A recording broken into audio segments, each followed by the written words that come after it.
Oh, hiyo minasan. Welcome back to our playthrough of Our Life Beginning and Always. We are going through step 4, which this is a very long step, guys. I may break this up into 2 videos. After this, the only other thing that I will post for Our Life will be the wedding DLC for Cove. I've stated before, I'm not going to post Derek or Baxter DLC, because to me, Our Life is about Cove. And having the extra bachelors, it's fun, but it's not the part of the game that I signed up for or I want to experience, really. To me, this game is about Cove Holden, and unless you're going on a journey that follows the other 2 as closely, I think the experience is kind of diminished for the other 2. It's not the same. But here we are with step 4. So step 4 is very different from previous steps, so this will be fun. Going into this, I'm going to try to get Cove to propose. I know that he can, I just don't know if he'll do it here or what I have to do to get him to that point. But I'm going to show you guys what I'm going to customize myself. Obviously, my hair front stays the same, although I might make it short again. No, I want short. There we go.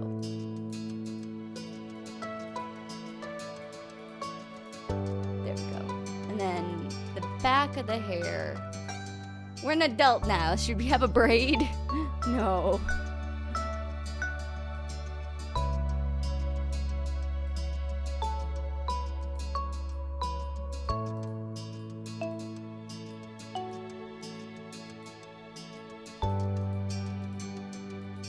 I'm like trying to figure out what Blue would actually have her hair like.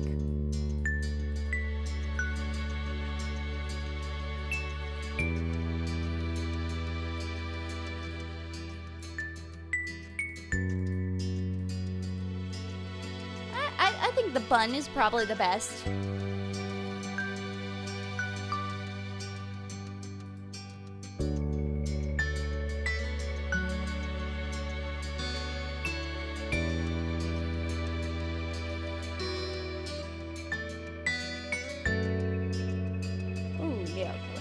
Our nails are going to be blue.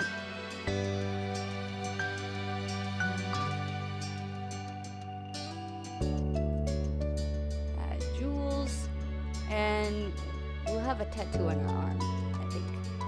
Alrighty. Obviously, there's no change in my feelings for Cove.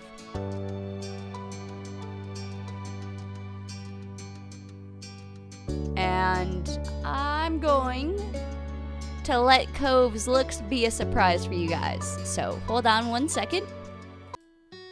And so your days growing up in the loving cradle of Sunset Bird came to an end. In the years that passed since graduation, you'd moved out of your childhood home and made your own way in the world. You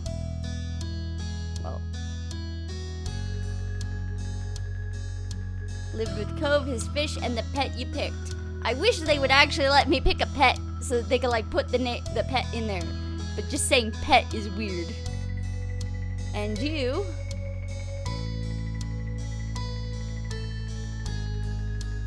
I have a business of my own. That's what we're gonna go for. In the what industry?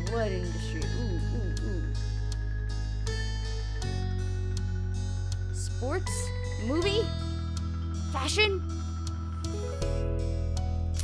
Oh, I don't know what industry. What kind of industry would I like?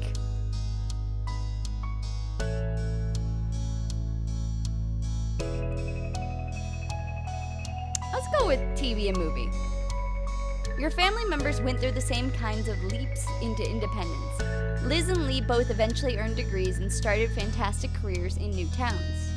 But your mom's and Cove's father still lived on the same street as they had for all those years before, It was comforting for you that there was some things that remained in the old neighborhood. And despite the ever-changing reality of your adult life, your friends were still your friends, though of course things weren't exactly the same for them either. Very recently, Terry publicly came out as a man and switched the spelling of his name to use a Y instead of an I. He also confessed his love for Miranda, which she excitedly recuperated. They moved in together recently in a city out past Sunset Bird.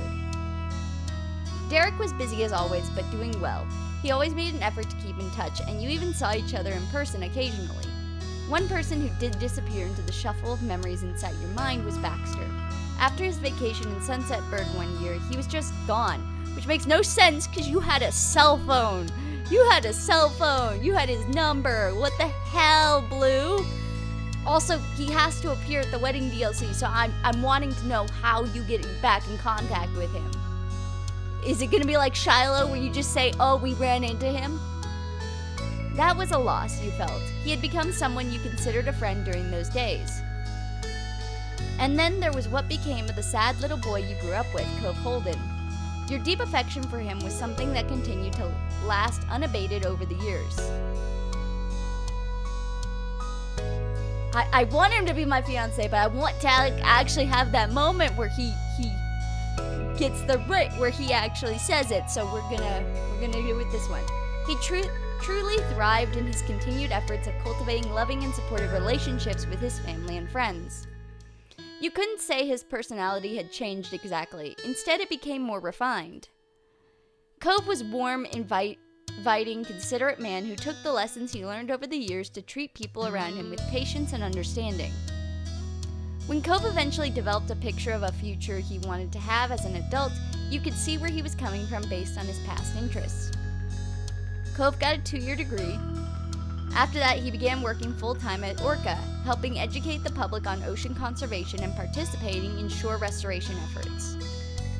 As an adult, Cove was also able to recognize and have diagnosed that he was on the autism spectrum. It was something that hadn't been noticed by his doctors as a child, but he was still the same Cove he always was to you, and he was just as glad to understand himself better.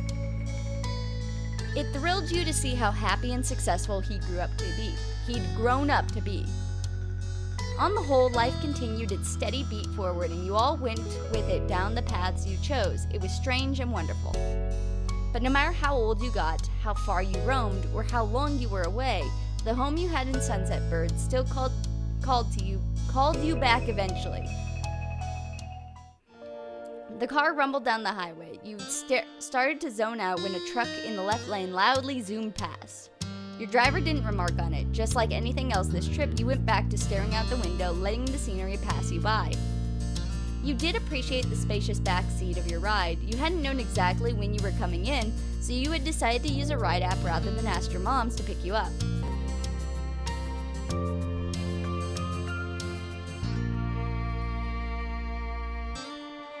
It had turned out to be a convenient choice. You looked forward to surprising your parents at the door. You smiled at the thought of their faces lighting up. Luckily, this hadn't been that big of a trip for you. You lived close enough that the travel hadn't turned into a big production. However, that didn't make the occasion mundane. For once, your moms had decided to have a modest celebration dinner for their anniversary. Unlike when you were growing up and they preferred not to make a big deal out of it, this year they were comfortable having a party. As time went on, they had found being the center of attention easier to handle. You were happy to see it. With this going on, there was no way either you or Lizzie would miss your mom's anniversary. Both of you had made plans to come back home for it. You didn't hear from Liz about her exact schedule, but you hadn't shared yours either. It reminded you of when you were kids and both knew to show up for dinner, but didn't keep each other in the loop for each other's pre-dinner plans. This was the same concept after all. Some things stayed the same, and yet it was definitely different from when you would see your sister every day and knew sort of what she was doing anyways from osmosis. Today you had no idea. Things were always changing. You mused how at times it was hard to believe you didn't live with your parents anymore, and yet you also couldn't imagine going back and living as a kid under their rules. The rest of the drive flew by. Your silent driver provided a smooth ride, no sharp turns or hard stops jostled you out of your own head. Your thoughts turned from introspective to observant. The landscape passing by became more and more familiar. You frequently recognized the landmarks that dotted the area. A grin came to your face as you passed the now entering sign for Sunset Bird. Excitement built within you. You were really here. You were doing this. Your driver turned off on a street, and you realized that the map program was taking you the way home that Ma preferred. You usually would have used the other side street to pass by the beach. In no time at all, the car had gone through the whole town and pulled in front of your mom's condo. The car slowed to a stop and parked. With the buzz of the highway gone, you realized that you could hear the familiar sound of waves. The air smelled like salt, and a rush of childhood memories flooded back. You started to gather your things, humming to yourself once more about how happy your moms would be to see you. After that, you notified everyone else that you made the trip safely. You pulled over your suitcase from the other seat and yanked your bag down from near your feet. Tap, tap. You startled at the sudden sound of tapping on the glass. It caused you to pause. Did you really hear what you thought you did? You weren't entirely sure because you soon heard something else, the window on the opposite of the side of the car rolling down. It confused you until you put it together that, despite the driver's silence, you weren't actually alone in this car. The driver must have pressed the button. Someone had to be there. You turned your head to face the now open window. Oh, look at our boy! I chose this shirt because I like the sakura blossoms. Like, it felt perfect for me. I should have chosen a different necklace. That necklace seems a little out of place now that you're like seeing it up close. I love his hairstyle. I like debated between this and the long one, but this one was so perfect. And then obviously our Cove has to have a sleeve of water up one of his arms. There he was, leaning his arms across the window, your beloved Cove Holden. He beamed at you with one of his precious open smiles. Hey, Blue. What a surprise this is. I didn't expect to see you in this neighborhood. Oh, shut up, Cove Holden, you smirking smirker. Oh, he was joking, of course. Seeing your expression, he decided to push it further. It's not like I've been waiting for you out here all morning or anything. You survived! You survived! Cove burst out laughing at your delivery. It wasn't easy. Oh, I bet it wasn't easy, my dear boy. He then gripped the top of the car door and pushed half his torso through the opening. That was enough to make the driver break their silence with a sharp "Hey!" Cove didn't seem to notice and continued climbing in through the window. He pushed one hand down the middle seat to prop his dangling body up. What the hell, Cove Holden? Where is this confidence? Where's this swagger coming from? Oh, my boy! He used his other hand to caress your cheek as he leaned in as close as he could. I missed you. Aww.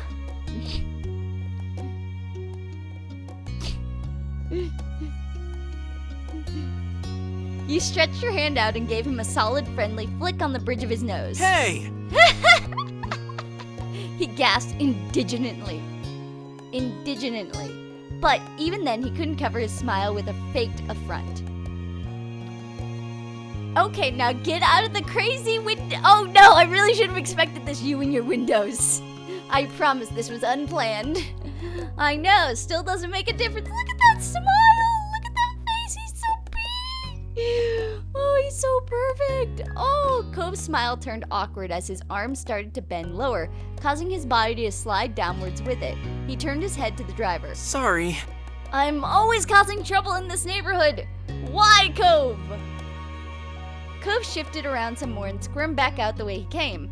After he had successfully pushed off the window and landed on the pavement with a thump, you opened your car door. You threaded your arms through the various straps of your bags and climbed out. Cove took a few long strides around the back of the car and quickly met you on your side. Cove stood in front of you and it struck you. Oh, I didn't realize his pants had a tear in them because you don't see that far down when you're picking pants. I chose them for the color, not for the tears in the pants. It struck you that the two of you were back in Sunset Bird, reunited once again on this street.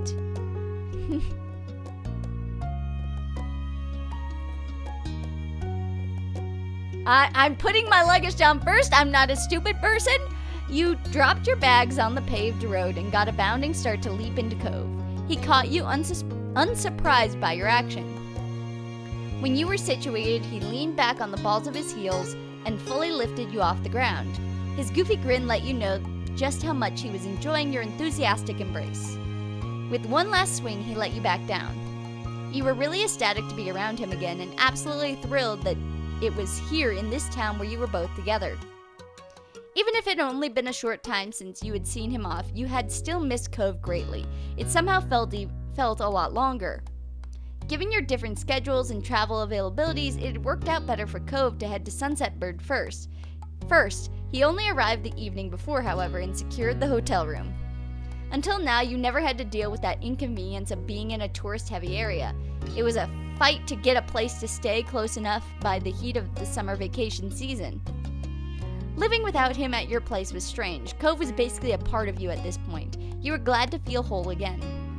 Oh! You idly shifted your luggage and then it struck you that you were the short one. You got out in such a hurry it was left behind. You reached back to the car to pull it out.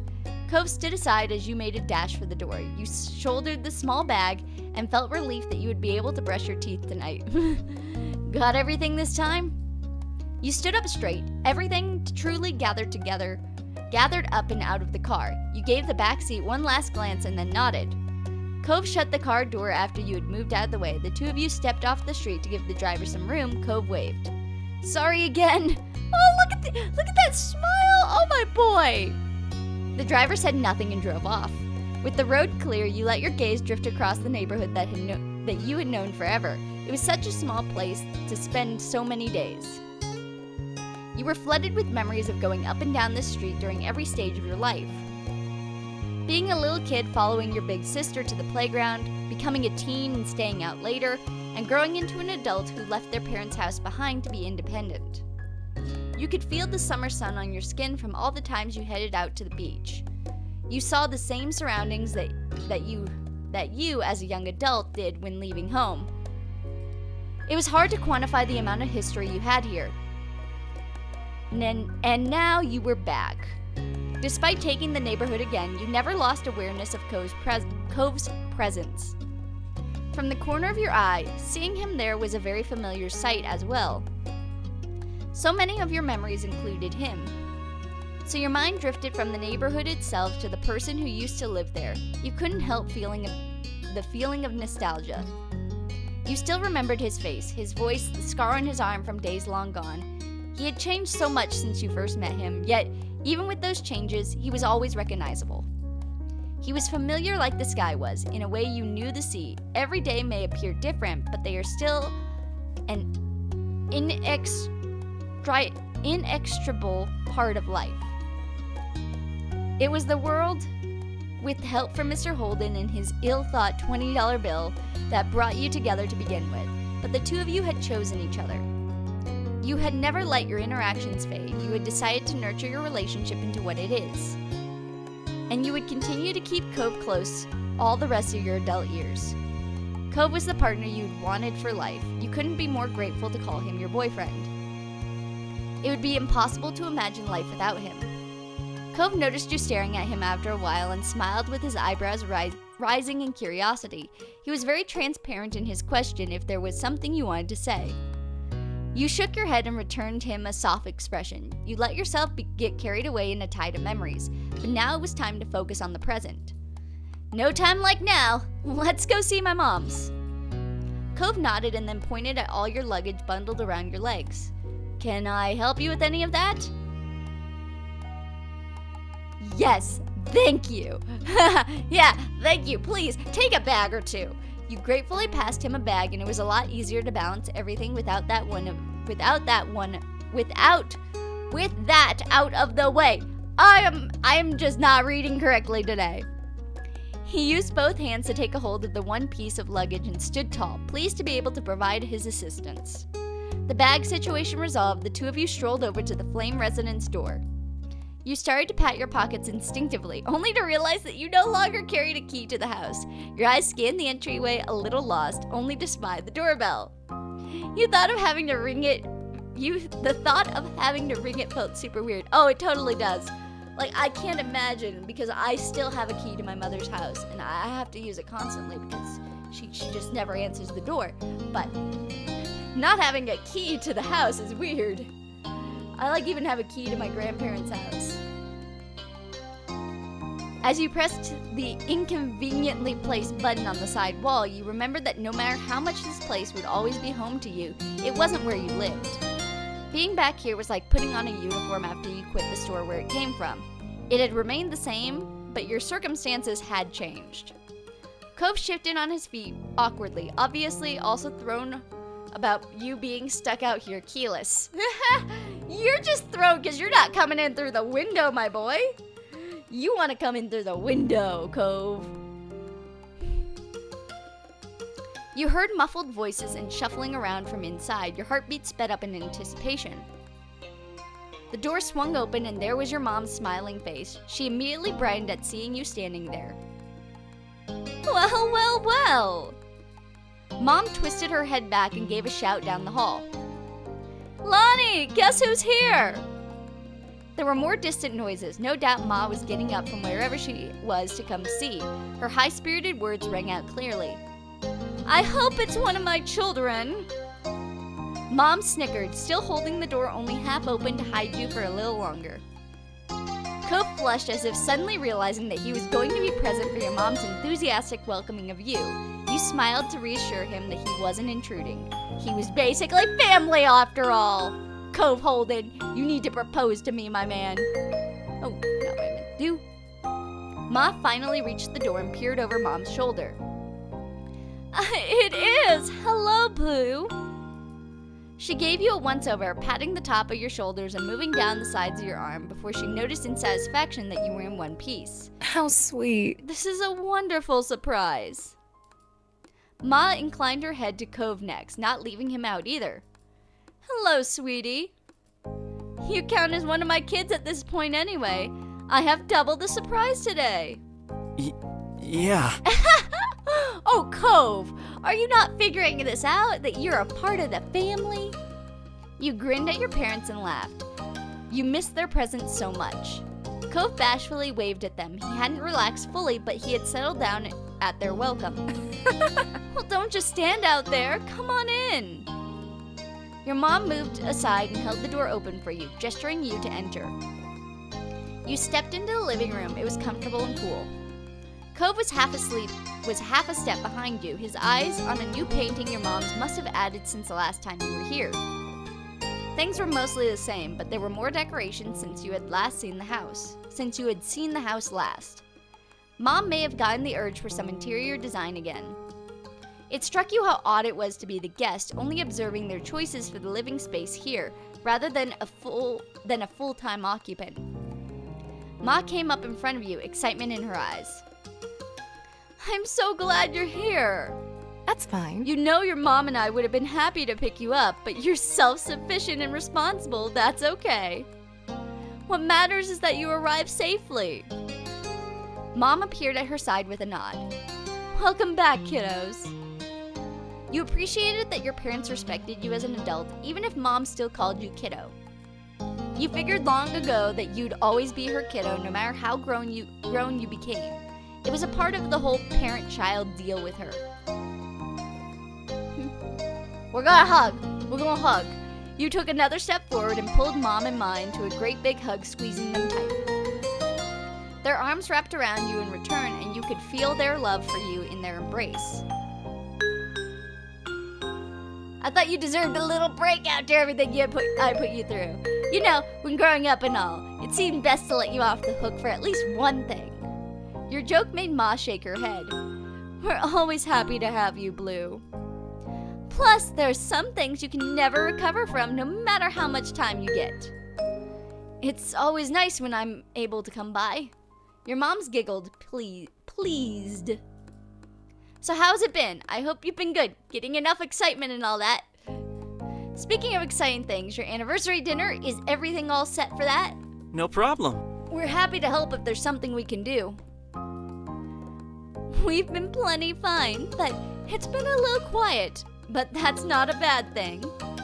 Mom placed her arm around Ma's shoulder and gave her a side hug. Don't worry about it. Don't worry about the party. We're planning to eat at the Cypress. Nothing fancy, which is kind of a funny thing to say about a pretty fancy country club.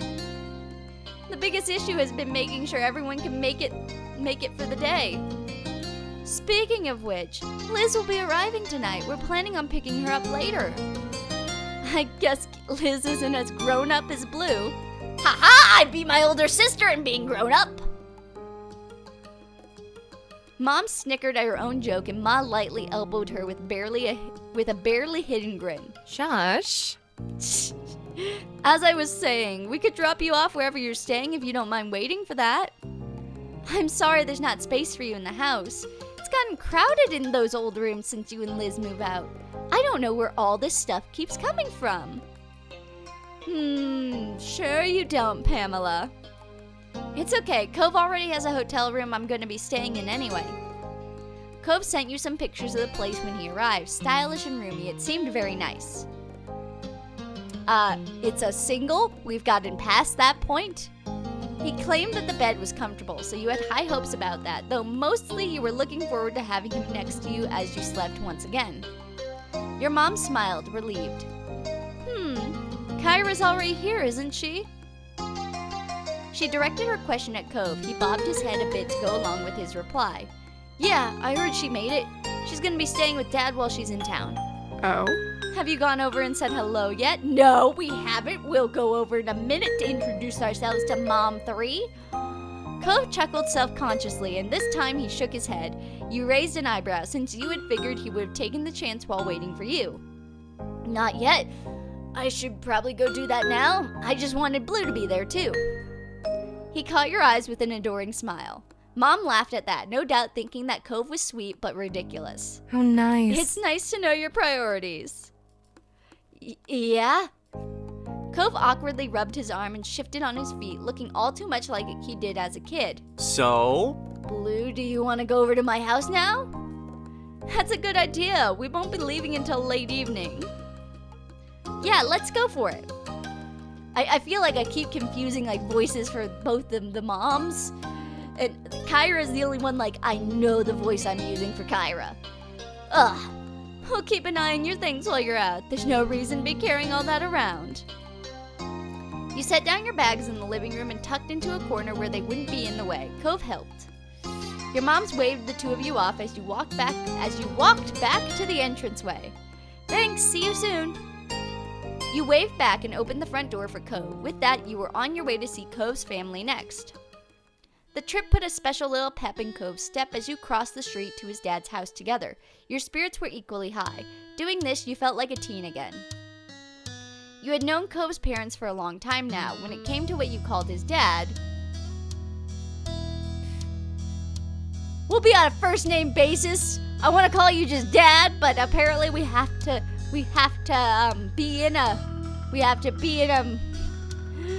actually be engaged, and I want to have Cove propose. I really do.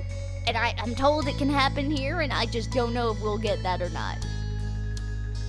Although it was awkward on your tongue at first, it rolled off comfortably now. You appreciated how much he saw you as an adult and friend, not just the kid from across the street. For his mom, she's Mom 3. She's Mom 3, always and forever. A playful grin was already settling on your face, and you hadn't even gotten there yet. It was always fun to hang out with her. Cove hopped up to the front door and didn't bother knocking. He twisted the knob and swung it open. What the hell, Cove? You don't live there! With a grin, Cove gave you a gratified thumbs up. You shook your head in disapproval, but you both knew that you Hippocratically supported his behavior.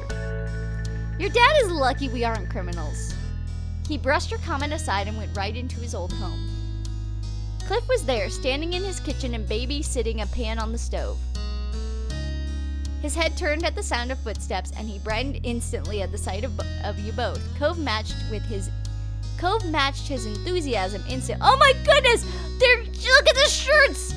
They're wearing matching shirts! Ah! Oh! I'm sorry, I'm gonna geek out about this for a second. Look at the matching shirts! Oh, the matching shirts! You're all saying they're not matching shirts, but I'm just seeing the Japanese pattern on both shirts, and I'm just going, ah! And then obviously the aquatic life on Cliff's shirt. Well, I made Cove wear cherry blossoms, but still. I'm just looking at the Japanese pattern and I'm freaking out. Also, the fact that they're basically in the same style. Oh, it's like father, like son. I forced Cove into that. If it was anyone else, you would have thought he was lighting up with childlike joy over seeing his dad again. But since you knew what Cove was actually like as a kid, you were aware that this level of happiness with Cliff was definitely not equivalent to any childhood feelings of his. Dad! Cove! Cliff gracelessly pushed what he was cooking to a different burner and flipped off the heat. He rushed over to you both. Cove flew forward to meet him halfway in a hug. He's even taller than Cliff, though! Cove squished his eyes shut and held his dad in a tight hug. Cliff soothingly rubbed his son's back. The more of an adult Cove became, the more he turned into a big daddy's boy, it seemed. I missed you. I missed you too. It was sweet, and teasing aside, it was wonderful to see them at this place in their relationship after years of struggling to connect. When the hug broke, Cliff hooked an arm around his son's neck. He let out a deep laugh. I still can't believe you outgrew me. I really thought I had that on him after he graduated from high school, but then he kept going.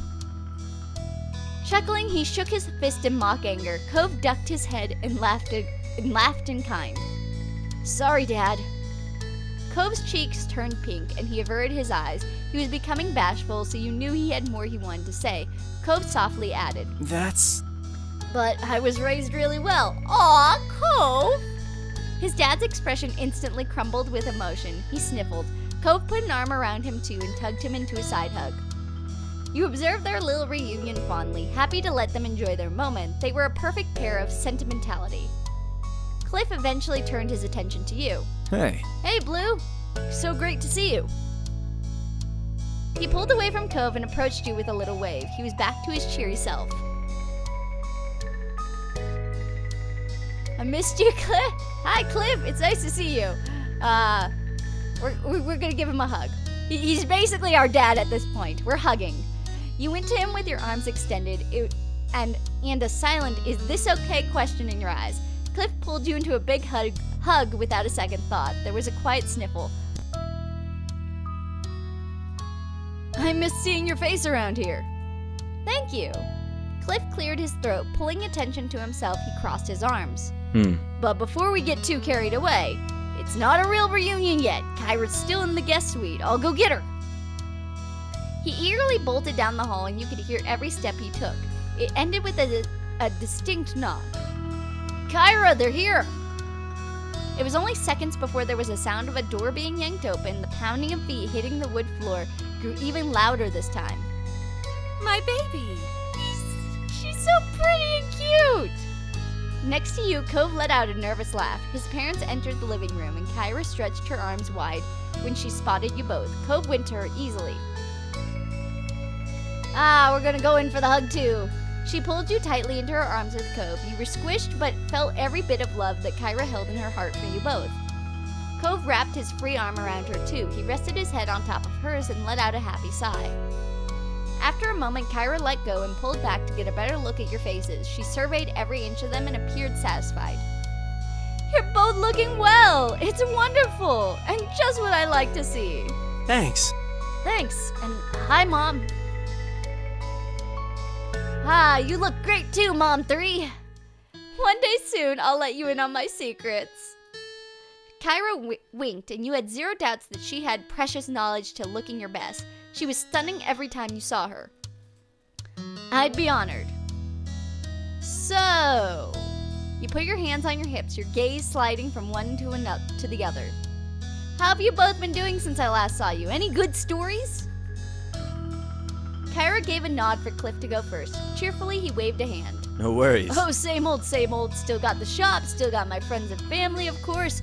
Still the most exciting thing around here is seeing who'll rent that one free condo. Incredible! I always knew you were such a snore. They snickered and you couldn't help but peek at Cove. He rolled his eyes dramatically, drawing out a few giggles from you, but the whole time there was still a happy smile fixed on his face. Well, for me, things have been good. I've gotten a lot of interesting assignments lately. Oh, and I recently went to Seattle and... Did she meet somebody? Kyra twirled a strand of her hair shyly and her mouth curved into a grin. Whatever she was thinking about, it made her happy. Things have been going well with that guy from work, but it's a little early to bring him all the way out to California to meet the family. Cove crossed his arms. He and his dad nodded. It was clear she appreciated the acceptance from her two boys. Hope he gets a seal of approval when he does come around. You added a thumbs up to keep things light. Her smile widened, grateful for your gesture. So that's us. Do you two have plans for your first day back? The only thing I have to do is pick up Liz later tonight before we head back to our hotel room. Great. He suddenly looked over his shoulder, his eyebrows pinched together. I'm glad you're here, but I just remembered that I was in the middle of cooking something. Only a small cackle escaped you while you fought off the giant grin taking over your face. Meanwhile, Cove erupted into laughter that had his dad shaking his head. That's fine, Dad. Go salvage what you can. I think it'd be nice to explore the old neighborhood for a while anyway, since we've got time. Cove directed the last part to you as he spoke, hoping that you want to go with him. You nodded automatically. You were already looking forward to it. That's a perfect idea. Makes sense. I think so too. You should go enjoy the day. I'll hang back here so I won't be a third wheel, and someone's got to keep an eye on Cliff before he catches the whole kitchen on fire. Mom, you're not a third wheel. Oh, Cove. She would be a third wheel. Don't go there. Everybody's a third wheel with us. Cove sniffily stuck his arm against his side like a little child. A small smirk tugged at Kyra's mouth and she winked. You know what I mean. Have a good walk. I'll see you both later. Cheerily, Cliff waved before going back to his cooking. Cove smiled warmly. Bye. Okay, bye. He'll be back. Bye. Cove trailed behind you as you walked into the welcoming summer sun. He stopped, closing his eyes to stretch his arms in the warm rays. Satisfied, Cove turned to you and carefully took your hand in his. The heat of that was better and more comforting than the ray of the sun could ever shine on you today. Stepping closer, you squeezed his hand. Your mouth curved into a playful smile. Lucky for you, I needed help carrying that hand. Cove hummed in agreement while you climbed onto his back. When you both had a secure grip, he stood up. The moment bounced you more than usual. Under your hand, you could feel the vibrations of laughter in Cove's chest. Let's go! Naturally, you found yourself heading down the road towards the beach. Your spirits rose even higher as you strolled across the sand, heading for the shopping district. Arriving, you wolfed past tourists who were taking in the sights for the very first time. Being a local was a badge of honor you wore proudly. You casually walked past the shops. Over the years, some had closed down, but many of the stalls were still exactly the same as they were when you were little. Cove snapped his head as far as it could go on one side, so dramatically you couldn't have missed it. Something clearly caught his eye, but you couldn't see it. Please? There's a pretzel stand open today? Can we get... God, Cove, okay, sure. When his gaze found you again, he wore the biggest smile. You chuckled. You don't need to answer my... Yeah, we can. You fondly thought about retracing your previous thought. Cove was beaming now. You're gonna get the one that comes with a little frosting cup, aren't you? That's right. Oh, I don't know why you went like that. After that, you both happily made your way over, being pulled in faster by the delicious aroma of the stall. With that, you changed course to the pretzel stand for a snack break. Cove was very pleased by the morsel he picked up, and that was good to see. The sun arched across the sky as you went up and down the road as a pair. By the time you returned to the beach, the day was beginning to fade into night. Cove kicked his shoes off, tossing them into the sand. He wanted to get his feet wet in the waves as fast as possible. In seconds, you had your feet free and your shoes abandoned in the sand. You kept going until you were ankle deep in the water. Cove sighed contentedly, and you followed his line of sight to the setting sun, painting the sky with hues of orange and pink.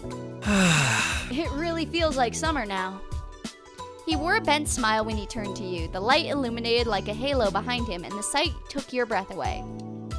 In fact, it's hard to think of anything that feels more perfectly summer than moments exactly like this.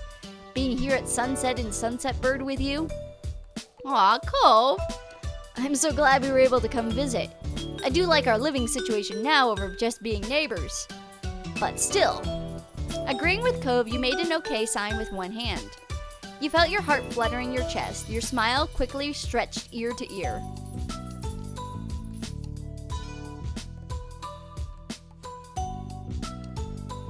You crossed your arms. Cove looked up from the sand, meeting your gaze with a bent smile. It's inevitable. Cove muttered quietly, losing himself in his thoughts again. Shortly after, you saw his hand shoot down into the sand. He stood straight back up with a lopsided smile and got to work. You knew without a single word, Cove found a new shell for your collection. As you wandered down the beach, Cove followed at your side in comfortable silence. Your shadows stretched across the sand like they were leading the way.